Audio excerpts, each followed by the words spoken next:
We're back. Hey everyone, and welcome back to the Wazari Ippon podcast. I'm your host Path, and I'm here as always with my brother Ichigeki X Edge Chris. What's up, Pat? good to good to talk with you again.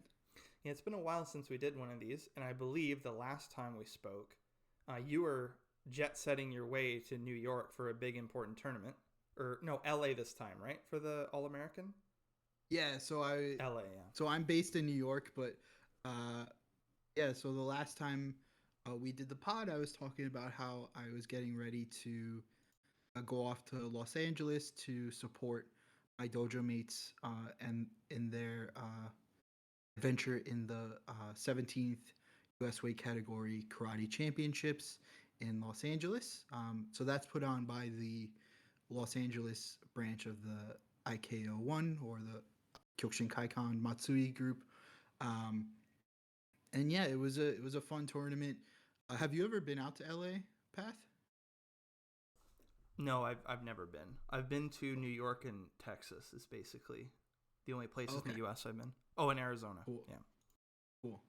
Yeah, so I mean, I've been going to the tournament and competing for the last couple years, maybe last 8 years or so, minus COVID. And I usually do kata, and um, I've have talked about it on here that I fought there once in super heavyweight, but this time I was just going to hang out. So it was cool. It was my first time renting a car out there, so it was a little bit more um, liberating. I wasn't stuck in the same 4 block radius uh, for a weekend. This time I went out for a week and just took my time driving around LA, doing some research, not research, I guess, uh, doing some work for the Dojo Explorer blog that I run, where I profile different dojos. But yeah, so for the tournament, there was about five competitors from the New York dojo or supporting dojo from New York. A couple of people live outside of New York, so um, but yeah, everyone competed in their weight classes. Unfortunately, at least for Kumite, none of us came out on top. Um, but a couple second and third place wins.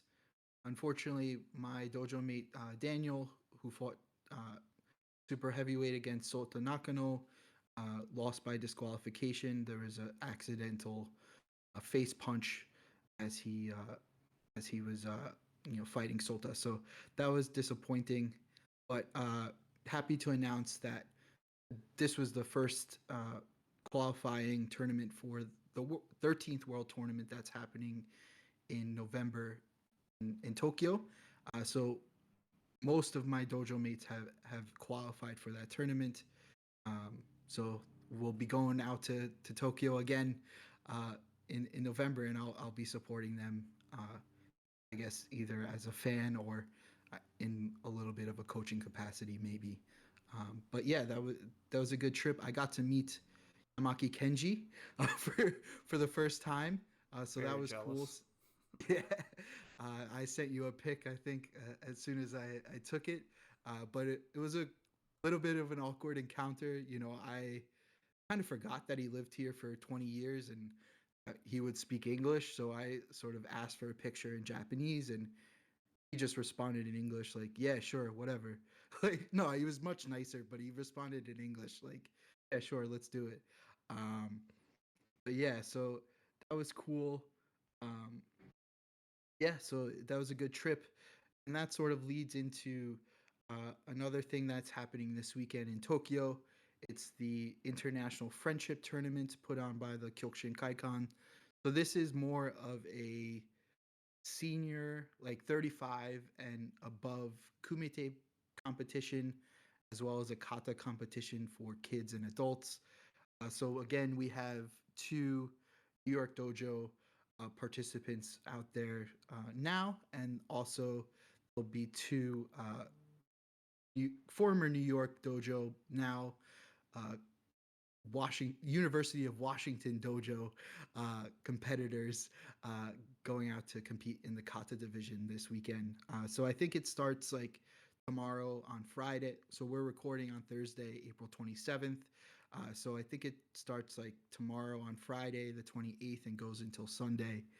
Um, and then another thing, since we were recording on the 27th of April, yesterday was uh, the 29th anniversary of Sosai Masoyama's death. Um, and then this year, 2023, will mark the 100th anniversary of Sosai's birth. So it's a kind of a cool year for Kyokushin in general. And I'm excited to see what happens at the World Tournament for like the 100th anniversary. I'm sure there'll be some sort of like cool um, exhibition or presentation. Yeah, it is a huge year for Kyokushin, especially like you said with the anniversary of Sosai, and then it falls on a world tournament year. First world tournament post COVID insanity, so it'll be interesting. The world's finally open; people can travel. I know you're talking about the friendship tournament coming up this weekend. It's a very very funny name to me. It's like, yeah, giving each other brain damage in friendship and kindness. But I think Yeah. last year they debuted, if I'm remembering correct, it might have been the year before that, but they debuted their like almost Olympic style kumite, because I know IKO did a couple tournaments. I think one of them was at the friendship tournament in April, where Mhm. they did like semi contact rules. I'm wondering if they're going to do that again this year, if they'll have a division for that. Yeah, I don't know. So I know they probably did it at the friendship tournament, and I know they've had like a semi-contact tournament in June, like later in the month after the All Japan weight category tournament, um, which Yuta Takahashi used to take part in, and I think was sort of the the golden boy for the semi-contact, um, like you know uh, the exploration into the world of semi-contact. But yeah, it's not really emphasized in the IKO anymore since he's left and since Olympics are over. Like I think originally Yeah. it was for a bid into the Japan team of the Olympics, which I knew from the start wasn't going to happen because why would they allow Kyokushin guys into the sport karate world? Yeah, We've WKF has an iron curtain around that shit, and they do not want to share. Yeah. That was my thought too, was that especially now that I think it's France that gets it next. I think they've already said flat out, yeah, karate's not coming back for the next Mhm. one. So my assumption is once all these organizations that were so heavily pushing the semi-contact, once they heard that karate's not even getting another chance in the Olympics, that they're just like, okay, fuck it. Yeah, it was I it was interesting to see how Kyokushin fighters adapted to point fighting or to semi contact. I don't know if they did it well. I would say Takahashi was probably the best at it because of his fighting style in general. Tended to be sort of in and out, and and that that He had a kind of wicked stuff. But fast yeah. Uchimawashi Gary too. Just like a light Mhm. tap, just bang, really close, which served him well in that, where not a lot of guys can do that. Yeah. Aramenko has a really good one, but the problem is he throws it too hard. He definitely knocked them out and get disqualified. Yeah, that's what happened with the Olympics, right? In the Olympics, like the Cuban guy Yeah. threw an actual kick and knocked the guy out, But and he lost. That's yeah, crazy. it wasn't really his fault either, because the guy kind of threw himself into the head kick. Like he like slipped almost as it was Yeah, coming in, sort of threw himself into it. So yeah, that was stupid, but that's yeah. world point But fighting for you. speaking of point fighting and rule sets, um, the IKO updated their rule set again as of this month, as of April 2023. So they I mean, the they've video just went live today, for the record, so we just saw it as well. So oh yeah, I was watching it today too. So I guess brand it new, hot off the press. yeah. Yeah, so some interesting changes. I sort of knew something was happening because my Shihan is like the international chairman or whatever, or chairman of the international committee. So he was talking a little bit about it in class, but basically they've changed the judging criteria. Um, so they're emphasizing, damage. You want to cause your opponent damage in the fight. You want to do effective techniques.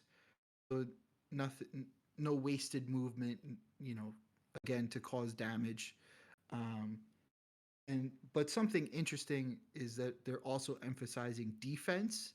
So you have to start blocking the attacks that are coming at you. So start checking kicks, start blocking punches.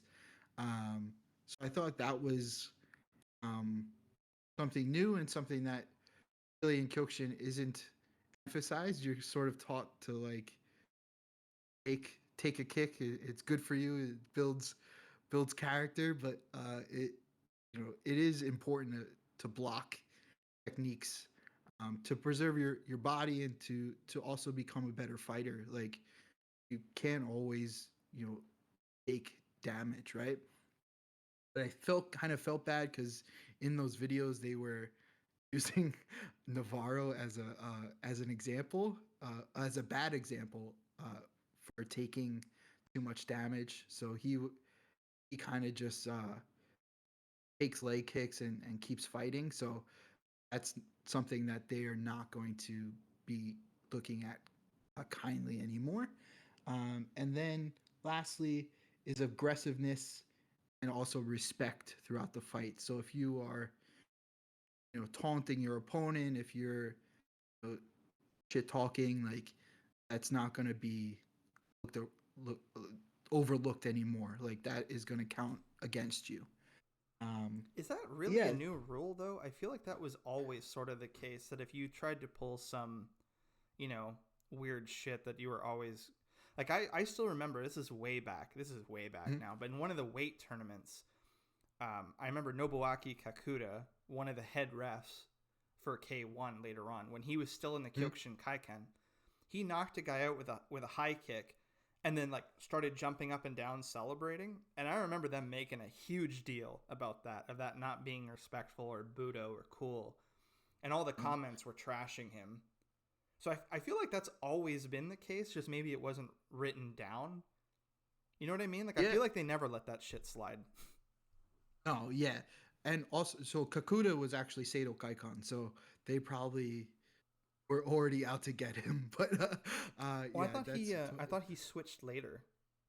oh he's like the poster boy for Seido Kaikon, and is now like the Hombu chief of Seido Kaikon. Yeah, I for some reason had thought, because he did fight in an IKO weight tournament. I was pretty Yeah, sure that he'd started there and then left with Ishii to Sato, but I could be yeah, wrong about that.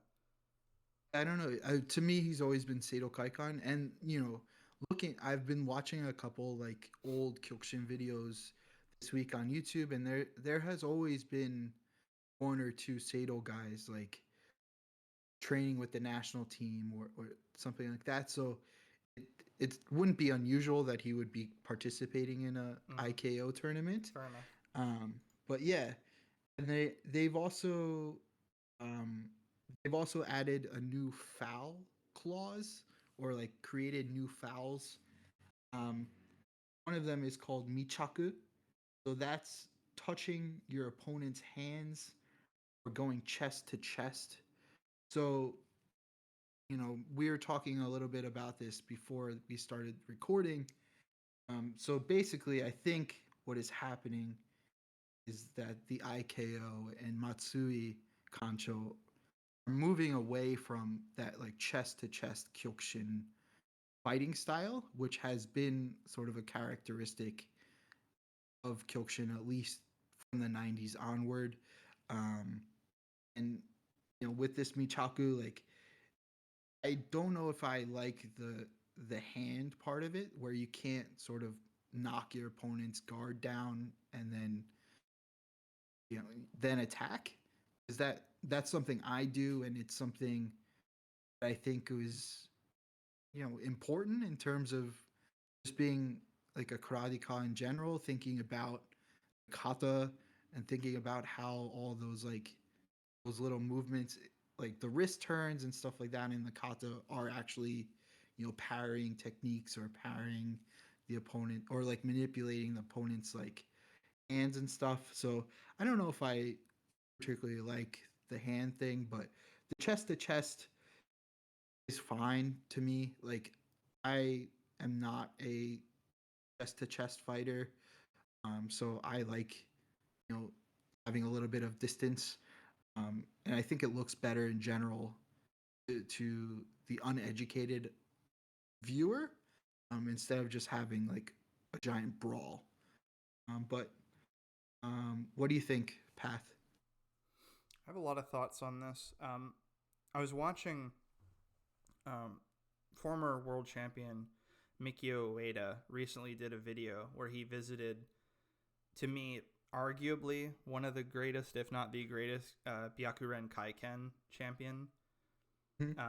Yuto Fukuchi, who's won a million titles. And Yuto Fukuchi is a middleweight, but they just uploaded some videos of them at the Byakuren school sparring and stuff like that. And something I always think when I watch the Japanese team prepare for a world tournament in the few videos we get of that, there's a video I saw of Shohei Kamada and Yuta Takahashi. Now, of course, these two are like hyper technicians that move a lot.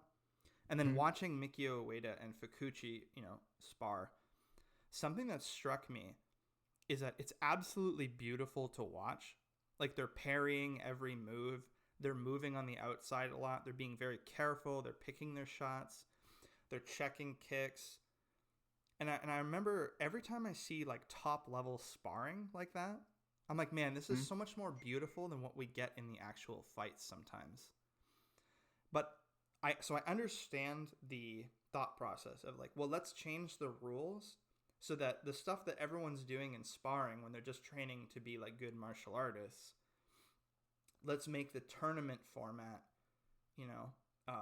reflect some of that, some of the beauty and the defense and the movement. Because I hear that all the time from people who are like, man, Kyokushin sucks. Like, there's no defense whatsoever. And it's like, if you watch the videos I'm talking about, you see people just training. You see a lot of it, and it does happen in fights. Like Zahari Damyanov was really great defensive fighter who would block and parry every move, but there's not a lot of them. But to me, it seems like they've found a problem. Some people might not think it's a problem, but I'm a little sympathetic because of the things I'm saying. Like, I think, man, I wish more of that beauty defensively came out in the fights. And they're like, how can we fix it? But to me, in my opinion, the biggest reason you don't see that level of defensive beauty is the format itself less than the rules. If I am I'm number 22 in the tournament. Number 24 comes through the other bracket. I've never seen him before. I have no idea who he is, what he's capable of. I have 2 minutes to prove to the judges I'm better than him.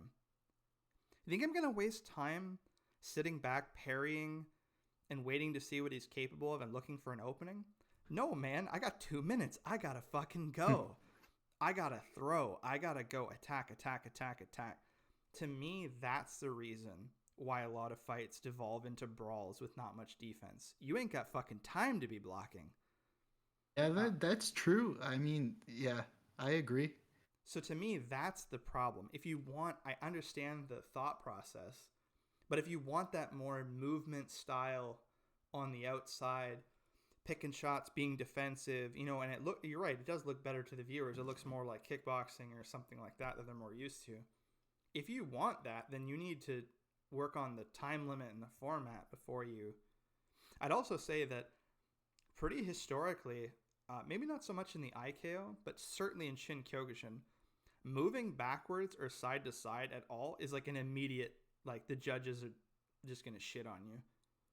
There's a lot of Yeah, fights where, Yuta Takahashi specifically, when he went to Shin-Kyokushin, there's a lot of fights they threw to the other guy just because Takahashi took a step back because they took that as like weakness or being hurt. mhm. So I would work on that before I worried about, touching hands or whatever the hell this rule is. Yeah. I mean that's also a good point because it brings up the next um, sort of category for new fouls was something called kolchaku.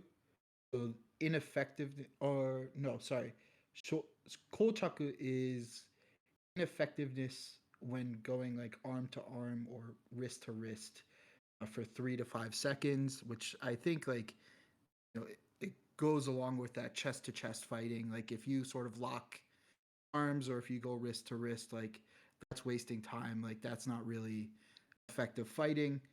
Um, but the inactivity is actually called shokyokusei, and that's sort of um, if you are deliberately being inactive or if you're backing away or trying to create like too much distance, they're gonna knock you for that now.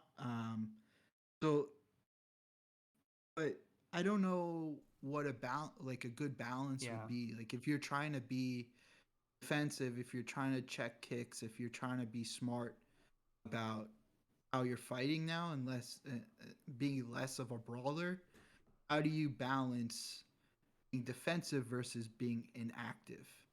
Yeah, that's what I was going to say is that sounds like it's going to compound the problem because now you're like, well, we want to see you actually block and defend moves and parry them and then counterattack. But also, we don't want you to take any steps back, and also you have to be throwing at all times. It's like, well, I can't, I, Mm, I can't well parry a middle kick with my hand and punch with the same hand. Like it's, yeah. yeah, like I feel like they're just. I mean, we'll see because I remember there was a lot of doom. I'm trying to be fair and remember that there Mm, was a lot of doom and gloom in 2016 when they introduced the sweep rules. And mm. everybody's like, this is the death of karate. This is where Budo goes to die. It was all, He the sky lost is so many falling. people because of it too. So Yeah, many branch chiefs left. yeah, but I mean, to be fair, like now that the dust has settled and we have guys like Kovalenko, like there's been some cool shit that came out of it, and it wasn't all bad. To me, what was really bad was the just touching with a high kick is a Wazari. To me, that was way worse than the sweep. The sweep is not a problem at all. I actually think it works quite well the way it is implemented now. But that's what I'm I saying. So agree. I'm gonna give it a chance, is what I'm trying to say. Like I remember I was really down on the sweep rules, Mhm. 5 6 years ago, and it actually turned out totally fine. So I'm gonna see how it plays out in the weight tournament and then obviously the world tournament. I'll give it this year basically, and we can reconvene in January on whether I think it's terrible or Yeah. not, whether I'm gonna Yeah, cry I about it again. I also think it's also in favor of the Japanese, as it always is, right? So they notice that maybe if Mm, the Japanese go chest to chest with a a foreigner. European fighter, yeah, foreigner is going to be stronger. Like just naturally, they tend to be bigger and just more Okay. muscular, maybe. So I think they might be trying to figure out a new way for Japanese fighters to win decisively. Okay. So interesting point. I mean, very possible. Devil's advocate, Satan's asshole. I'll play Satan's asshole right now. Their best shot at winning the world tournament. And I'm curious if any of our listeners can. This is for you too. This is a question for you guys too. Who's Japan's best shot in the IKO to win the world tournament? They don't have many prospects, right? Because everyone's a middleweight for them. They're not going to be able to beat Eremenko. It's not going to happen. It's Nishimura, right? That's their only shot. Yeah. Nishimura Yeah. Nishimura is all chest to chest, and he's all pushing, and he's all like hand manipulation. They've outlawed everything he's good at. So I do think, to be fair, it may not necessarily just be trying to give the Japanese an advantage. That can't be the only reason because they've literally cut the knees off their best chance to win this year by like outlawing everything he's good at. Yeah, that's a good point. I didn't even think about that, but yeah, we'll see, man.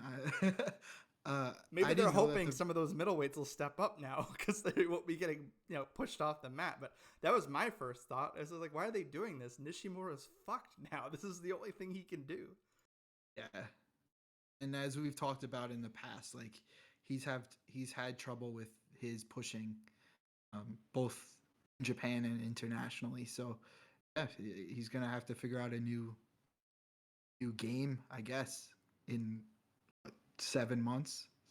Like that's kind of crazy. I'm really curious to see. I mean, we have a general idea. Like I'm sure Takahiro Kaga, probably Kenta Nambara, I assume, because he's been bouncing back and forth. He did 3-4 fights in Rise kickboxing, and then he won the, I think it was heavyweight specifically, All Japan heavyweight title. So he has bounced back and forth a couple times. So I'm assuming he'll make a run at it. He likely qualified because he won that title, I would assume. Yeah, I'm trying to think of who else they would field. Like it's not a lot of big guys. Yeah, I mean, I was looking at, so the IKO released like two, like national team training videos, on Kyokushin Online, and so I saw Arata. I think I saw Nishimura. They had the twins from Kyoto. I think their last name is like Ohata or something. One of them is like doing, Yeah, Ryuji Ohata. yeah, Ohata, and then Kaga was there. Tokuda from Osaka was there. Yamagawa, of course, was there. My man. My man's gonna be there, body bagged on the sideline, ready for him. They're gonna airlift his ass right back out as soon as it's over. Oh man, yeah. But the thing is, Ohata and them, they're small, man. They are not big. Small. Yeah. Fuck. So, I don't know if I actually saw Ambara there in either video. That's not the good, second. Then. That's really not good. If that's the best they're bringing is. Yamagawa. Holy fuck, man. The last world tournament they had Mikio Ueda, Yuta Takahashi, Shohei Kamada, and Arata. And they're like, well, he's still here? Yeah. Holy shit. And there was a couple, like, there's like those guys from Josai and Johoku? Like, I guess like Takagi Shin and that other kid, like, really good middleweights. Like Daiki something. Oh, Daiki Yamagami. Yeah. And then there's like the other half Japanese kid. I forget his name. He was in the first video. The second video was much smaller, so I guess I don't know what happened. The first video had like everybody, including the women. So Nanami Sato was there, and I apologize to anyone that follows the women of the IKO more closely. As I've admitted it on here in the past, like it's not.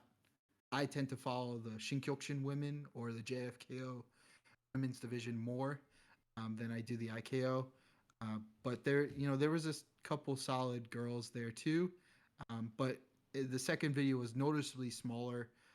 It was mostly just either Arato or Nishimura. It was just like a bigger person there. I couldn't really tell.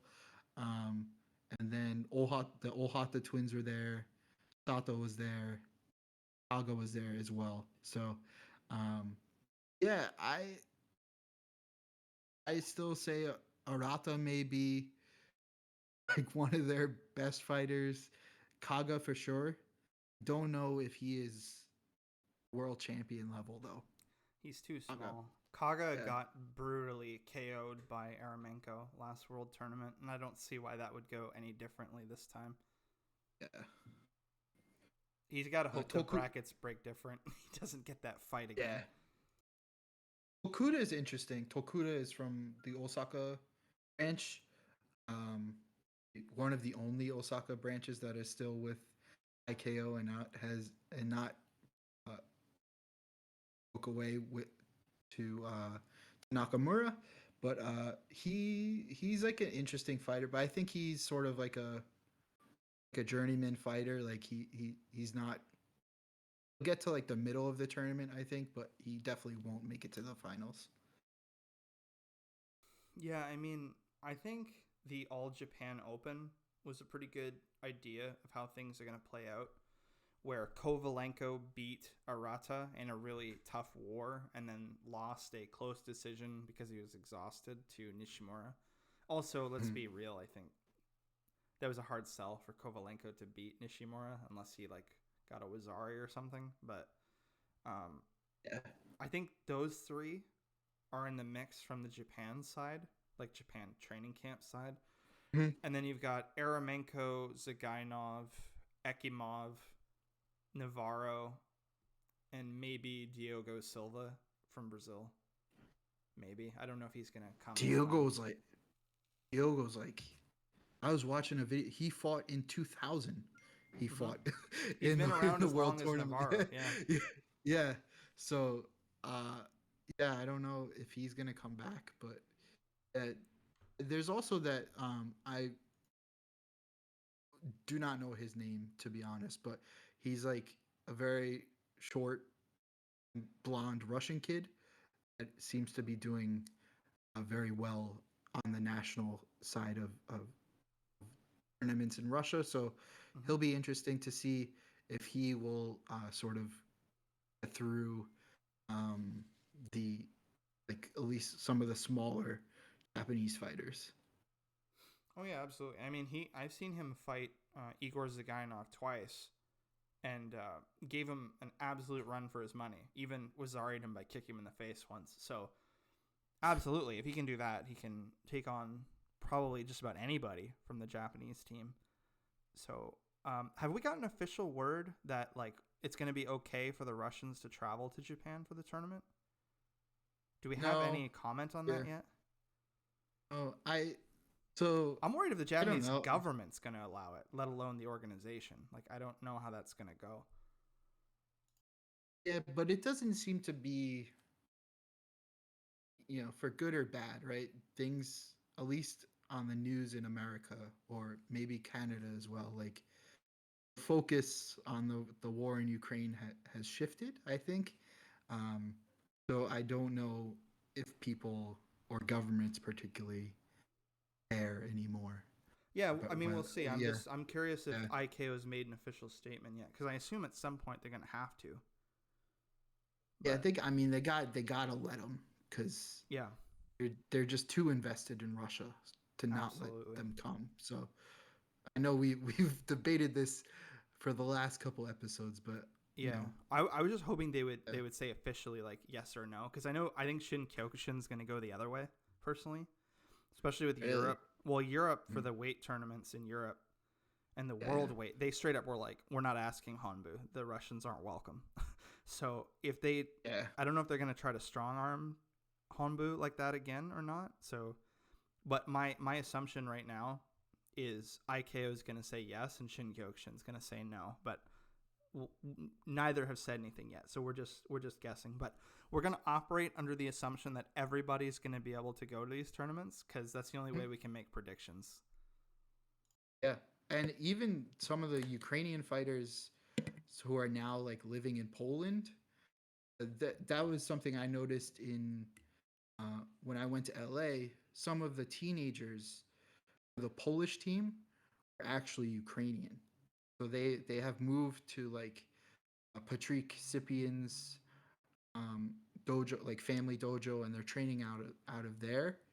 They're like 14, 15, 16 years old, so um, that's kind of wild to think about stuff they've gone through in the last year and a half. Hard We're training still, conditions, yeah.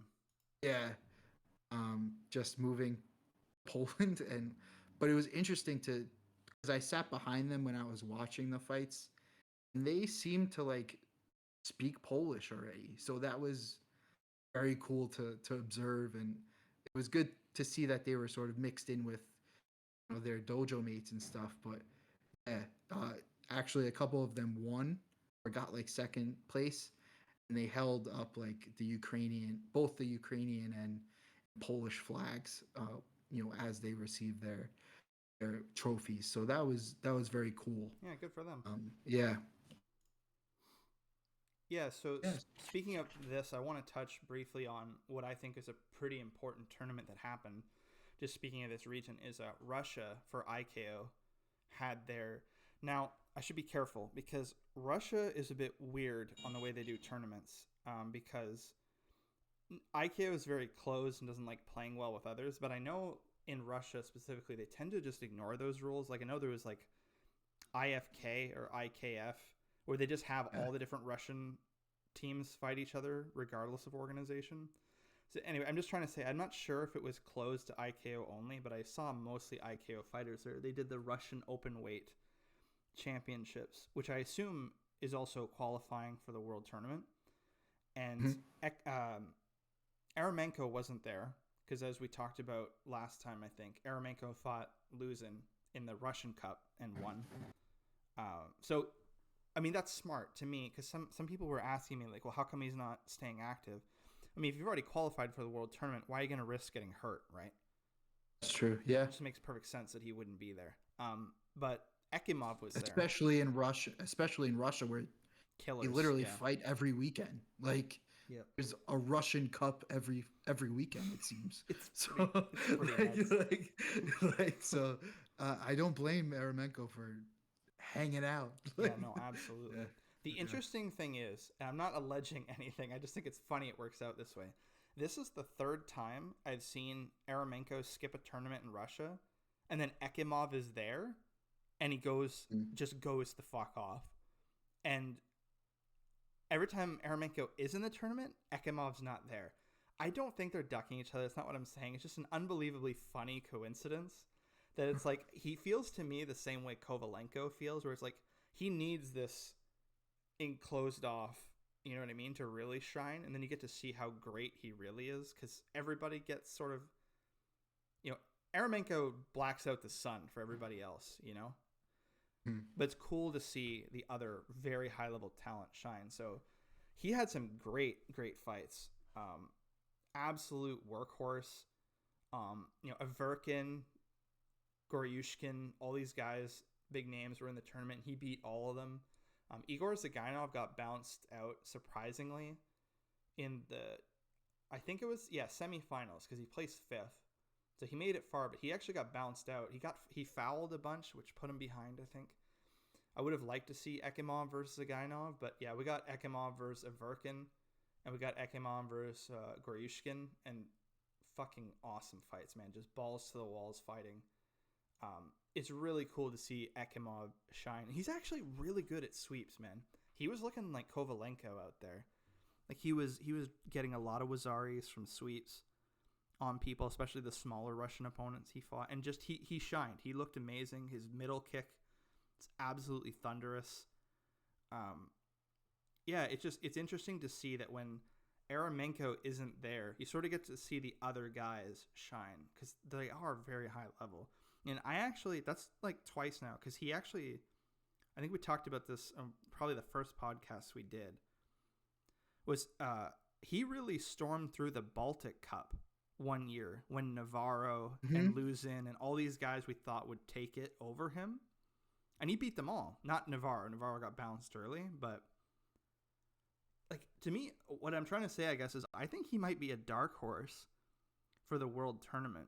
Like when we say Arata, Nishimura, Kovalenko, Eremenko, these are all guys that probably the final four or part of the final four. I wouldn't count Ekimov off, man. Every time I count him out or like I'm not thinking about him, like oh Zagainov is here, Goryushkin is here, it's Ekimov that ends up winning. That's happened 3 times now. So I think Yeah. he's a real dark horse. Yeah, I mean, even so, like I said, I was watching a couple videos earlier this week, and one of them was the replay of the this 11th World Tournament in 2015. So that's the one I went to when That I lived sounds in right. Yeah. Japan. So I was there. Man, Ekimov is like he's an absolute killer. Like I didn't realize that.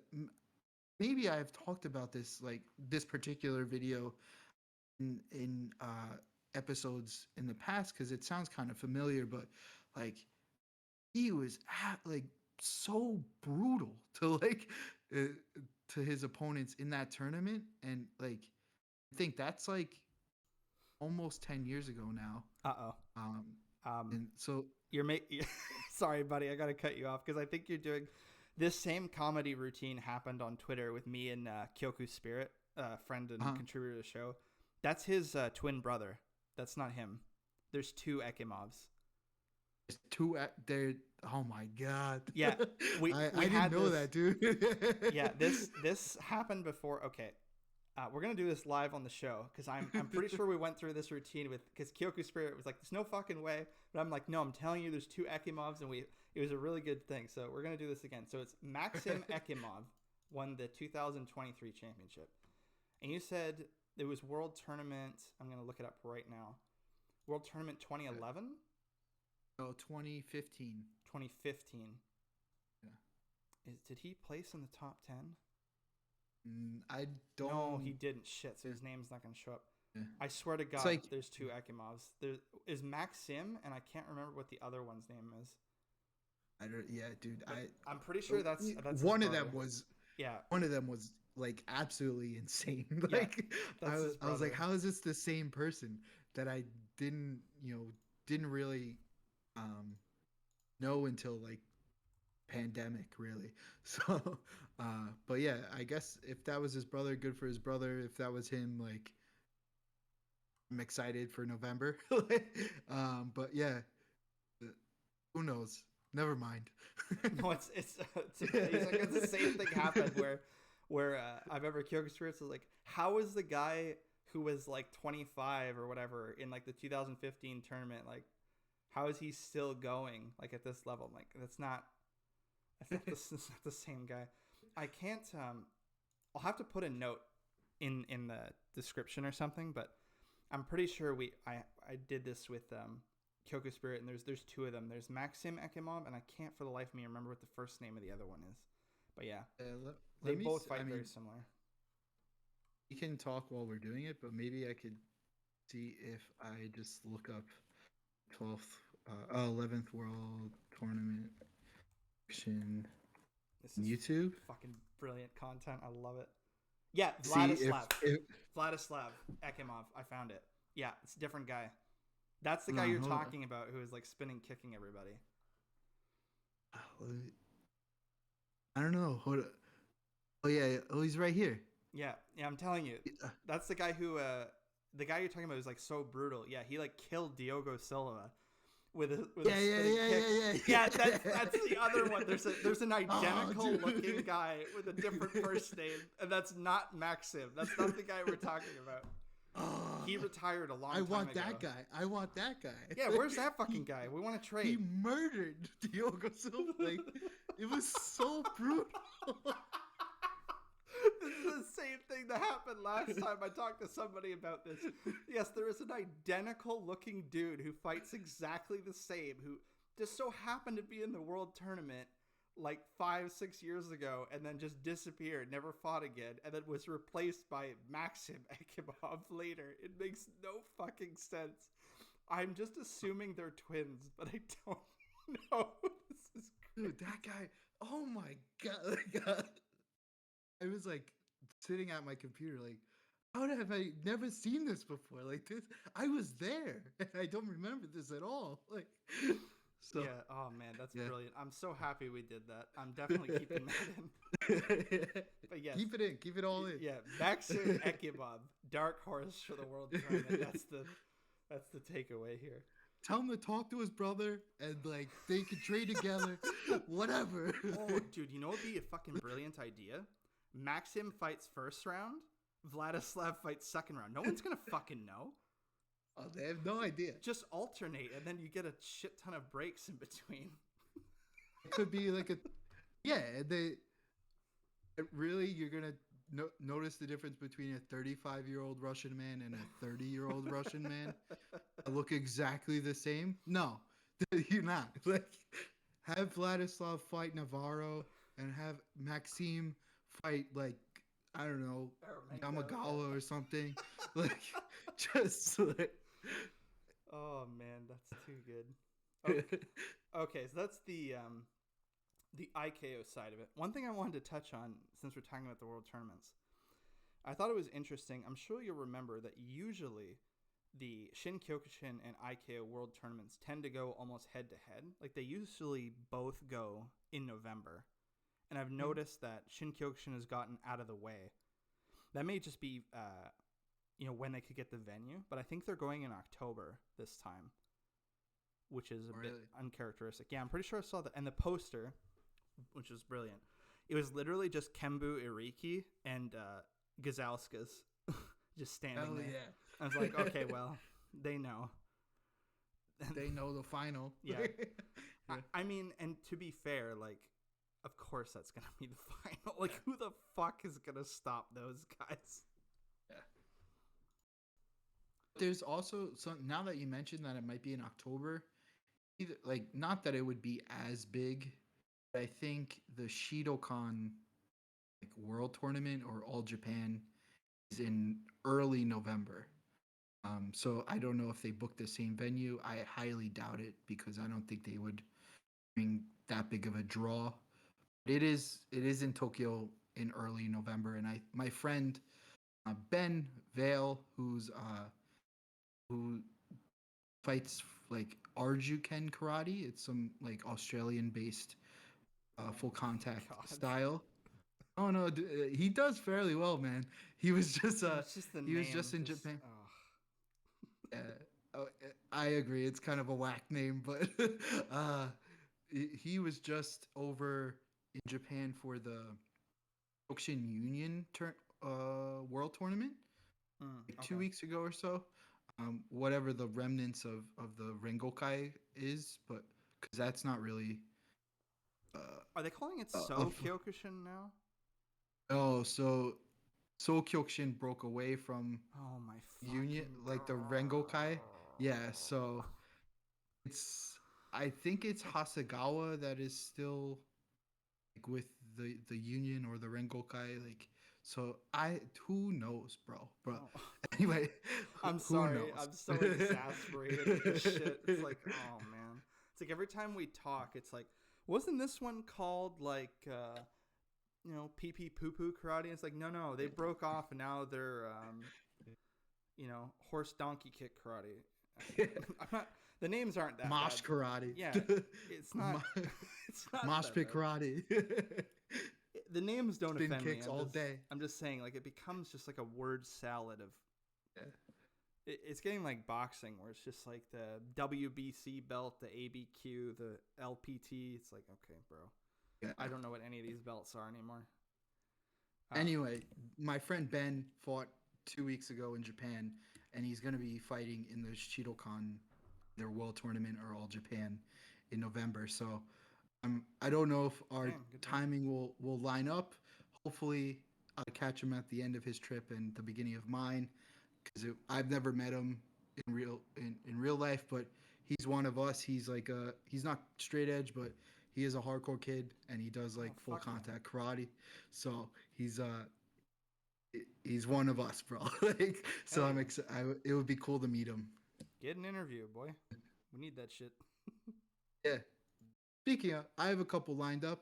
Oh, perfect. So look out for some more video content for Wazari Ippon throughout the summer. Nice. Because I know I was talking to Mike briefly, one of our contributors, and he's been trying really hard to get interviews for you, but apparently getting a lot of no's. He thinks actually that he had one that was gonna say yes, but didn't like what we said about KWU. At least that's what he said, but it was like implied. So I thought that was funny, but he's trying to. Fuck that guy. Yeah, no, that's my Who thought too. Fuck you. Who cares? Yeah. That's basically what I told Mike to tell him. It's like fucking good riddance. But who cares? I don't even know who we're talking about. Fuck that guy. I don't care. Exactly. Yeah, it was nobody, but he was big. But he was just like, he's like, yeah, it's a little bit hard because a lot of people are oh, I gotta ask permission from the organization first. I'll get back to you, and then they never do. And you know how it is, how fucking strict It it is sounds if like they're the not in the right. IKO, Yeah. But yeah, again, these are strictly my opinions and don't reflect no, no, the no. views of my dojo or We love the my IKO. organization. Matsui, don't kick me So, in the face, please. yeah. So, I also sorry to that guy if I offended you. I don't care. Whatever. Like, so, the a very Bronx, New York of me, but I don't care.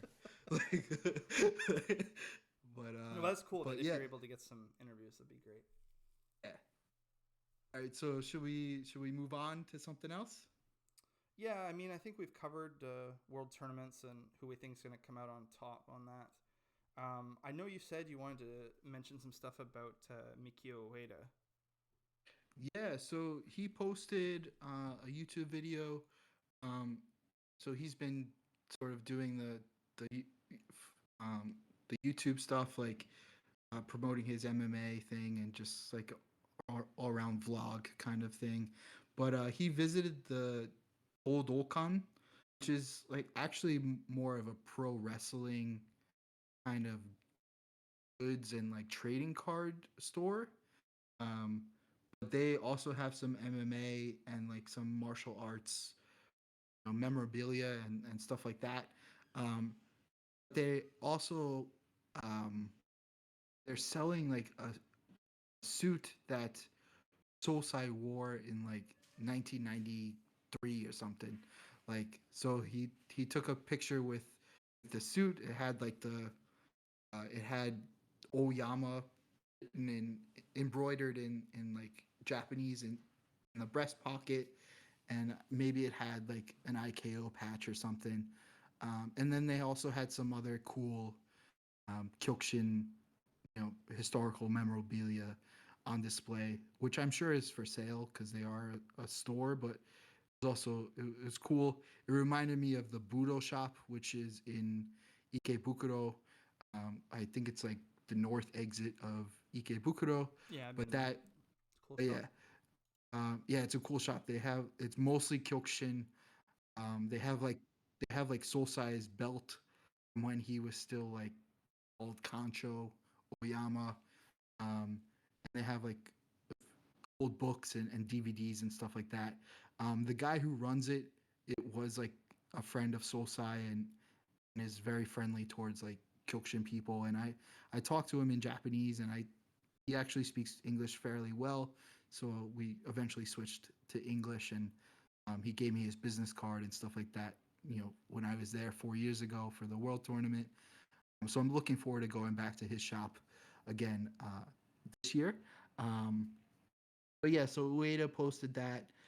There's also uh, uh, Hiromoto Ren, who is a former K1 kickboxer.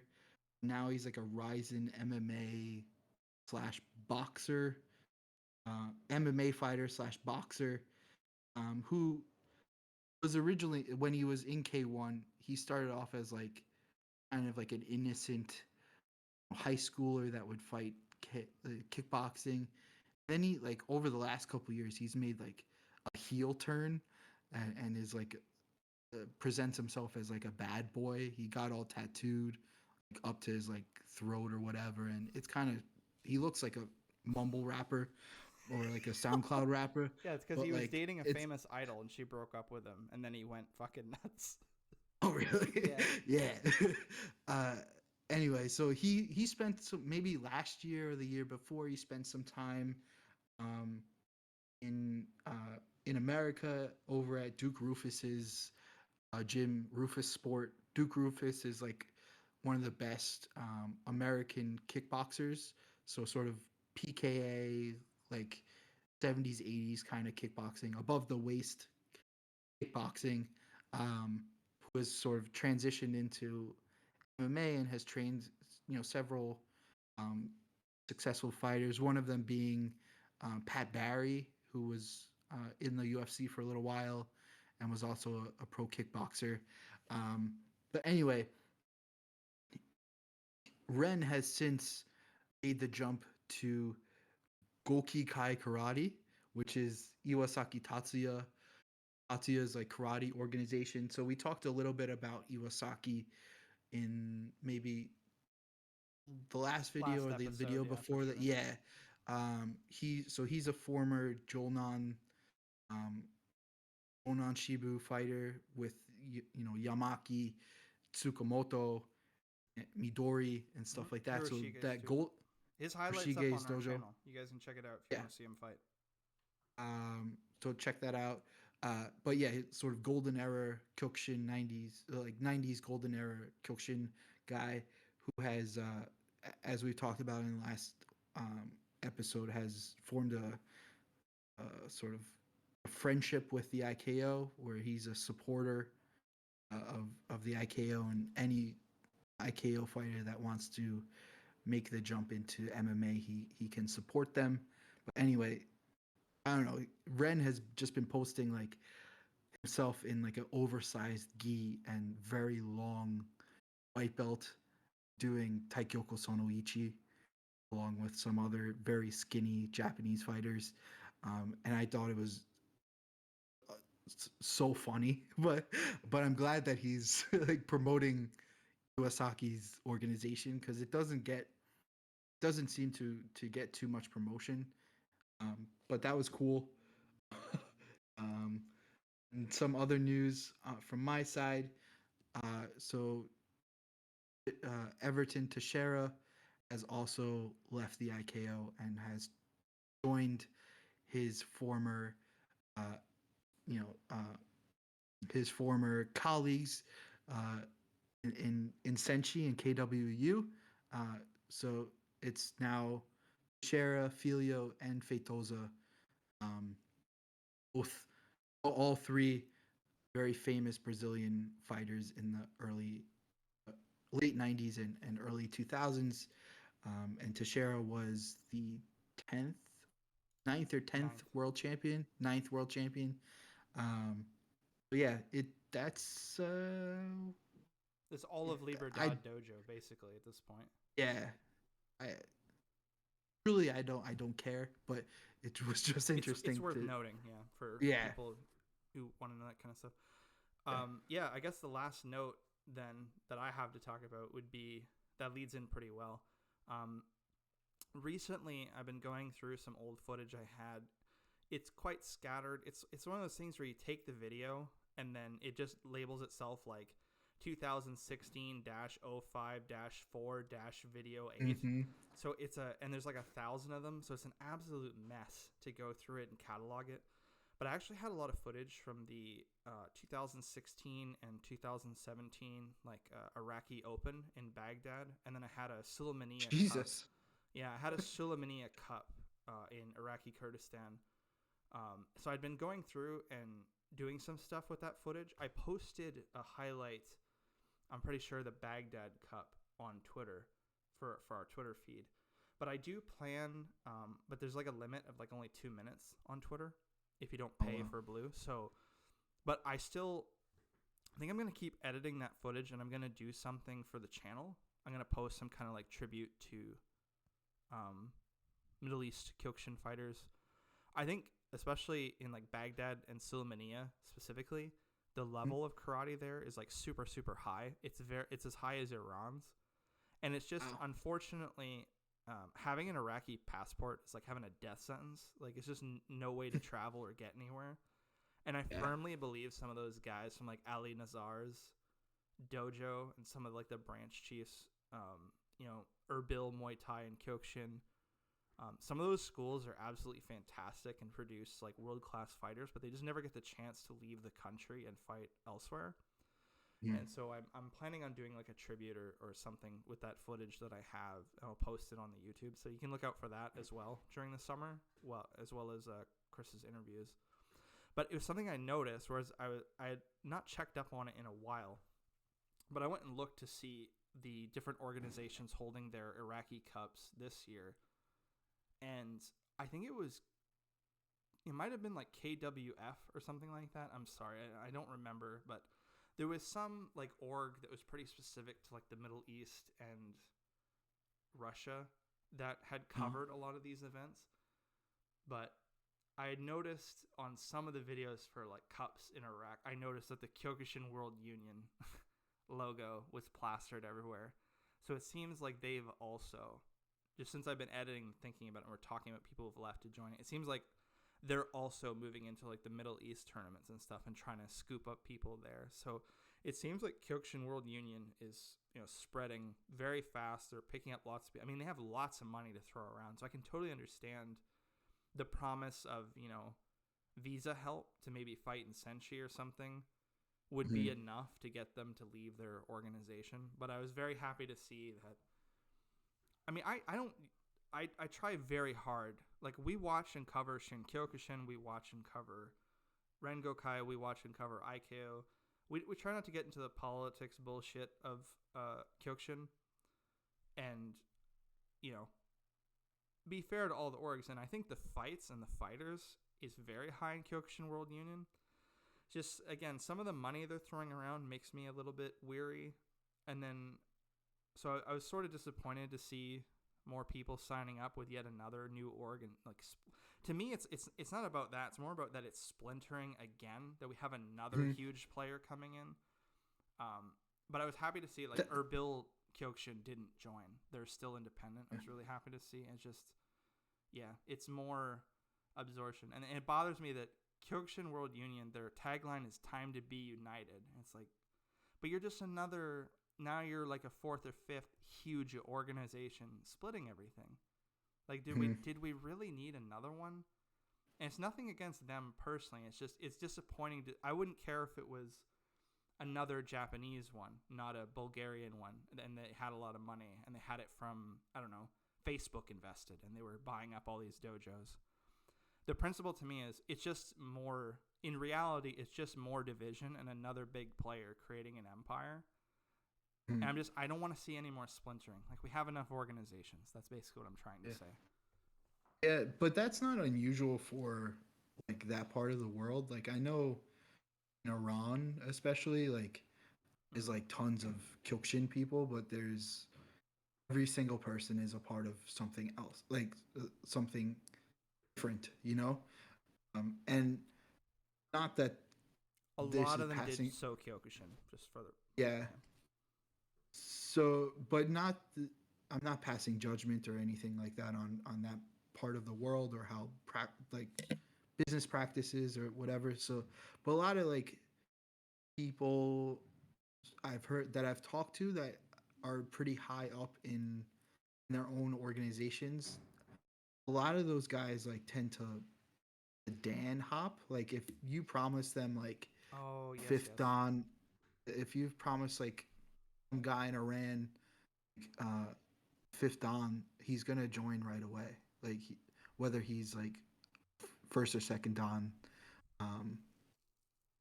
and if your karate is called whatever, like I think the Sonata or any of the organizations we named before, yeah. So that tends to happen a lot in that part of the world. So it doesn't surprise me that with what you're saying, that a lot of people made the jump to KWU. Also, like, KWF has like I think that's what you were talking about earlier. They do have a strong presence in at least the former Soviet Union and the Middle East. They do have like a strong like Azerbaijani group or something. Yeah, I'm pretty sure that's who was sponsoring. Very strange. Yeah. Yeah. It's very strange to have just a very Azeri presence, but what you're saying doesn't surprise me. Yeah, I mean, it makes sense, and like, if that's what you got to do to make money and get up in the world, I totally understand it. I'm always wary of yet another organization coming around and dividing things even more and buying up more dojos. Like, they're not the first one to do that, but like, to me, it was already bad enough when it was IKO and Shin Kyokushin, and it's only like, every year I get older, there's another big org coming up, and it just keeps fracturing and fracturing and now we're like fragments into fragments, and it's just really sad to me. But I mean, in conclusion, we're looking forward to seeing those interviews. I'll try to get something up for the Iraqi Cup that I was going through the footage this summer, and then yes, it is a super exciting year for Kyokushin. We got multiple world tournaments coming up. Now I think we were in a slump post like the big four leaving Kyokushin Kaiken. I think we're on a big upswing with foreign talent, especially Gazauskas has been a blessing to me from the international side for Shin Kyokushin, stuff like that. I think we're in a really good place talent-wise, and I think it's going to produce like really, really awesome fights for this world tournament. I'm more excited for this one than I have been in a while. Good, yeah. And with the 100th year of Soul Side's birth, like everything should be pretty amped up, I think. So that's cool. Looking forward to it. Absolutely. And as always, thank you guys for watching. This is Path and Ichigeki X Edge signing out. See you guys. Os.